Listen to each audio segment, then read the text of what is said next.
ये कहानी मनोरंजन के उद्देश्य से बनाई गई है। इसमें दिखाए गए सभी पात्र, स्थान और घटनाएं काल्पनिक है। किसी भी व्यक्ति, संस्था या स्थान से इनका कोई वास्तविक संबंध नहीं है। इस वीडियो का मकसद किसी की भावनाओं को ठेस पहुंचाना नहीं है। कृपया इसे सिर्फ एक कहानी के रूप में देखें। रात काफ़ी हो चुकी थी और बारिश थी कि रुकने का नाम ही नहीं ले रही थी। आज ऑफिस का काम ख़त्म करके आरव बाहर निकला ही था कि आधे रास्ते में उसके जान पहचान वाले मोहन काका ने उसे रोक लिया। अरे आरव बेटा, इतनी रात को यहाँ क्या कर रहे हो? घर नहीं गए अब तक? बस काका, ऑफिस में थोड़ा जरूरी काम था, अब निकाल ही रहा हूँ। काका ने गहरी सांस ली और बोले, आज अंधेरी काली रात है बेटा। ऐसे वक्त में अकेले बाहर मत निकलो, ये रात अच्छी नहीं होती। काका, अब अगर रात देखकर काम छोड़ दूंगा तो नौकरी कैसे बचेगी? चिंता मत कीजिए, बस पकड़ लूंगा। ठीक है बेटा, लेकिन ये छोटी सी पोटली अपने पास रख लो। मेरी माँ ने दी थी, रक्षा करती है। आरव ने मुस्कुराकर पोटली जेब में रख ली और वहां से चल पड़ा। बारिश और तेज हो चुकी थी। हवा में अजीब सी ठंड थी जो रीढ़ की हड्डी तक उतर रही थी। कदमों की आवाज और बूंदों का संगम एक डरावना सन्नाटा बना रहा था।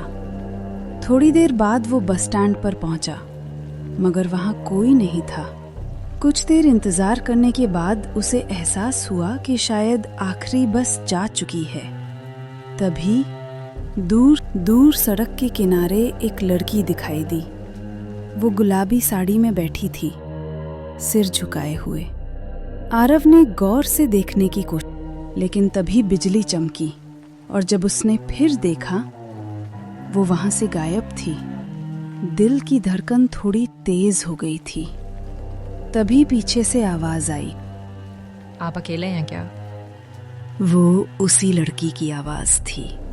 वो अब उसके बगल में खड़ी थी, भीगी हुई लेकिन मुस्कुरा रही थी।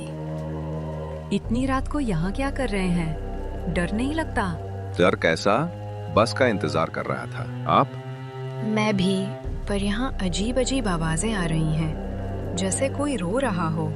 आरव ने इधर उधर देखा, कुछ नहीं, शायद बारिश की आवाज होगी। लेकिन वो अब दोनों को सुनाई दे रही थी।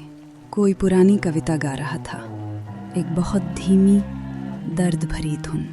कहते हैं इस रास्ते पर चिलावा निकलता है।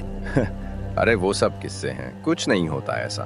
आपने देखा नहीं इसलिए कह रहे हैं। जो देखता है वो जिंदा नहीं रहता। ये कहते हैं। उसकी आवाज कांपने लगी, जैसे उसके अंदर से कोई और बोल रहा था।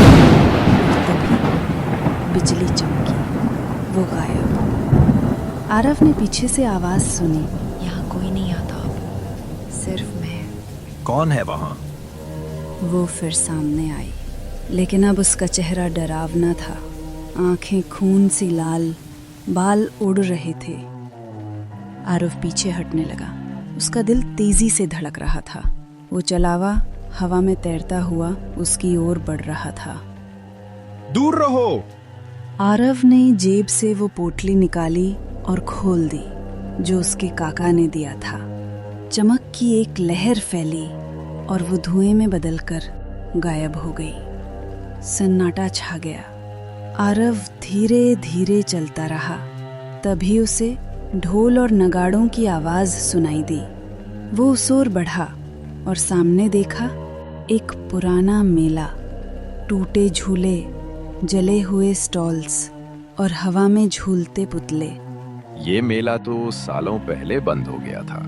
वो आगे बढ़ा और देखा एक झूले पर वही लड़की बैठी, मुस्कुरा रही थी।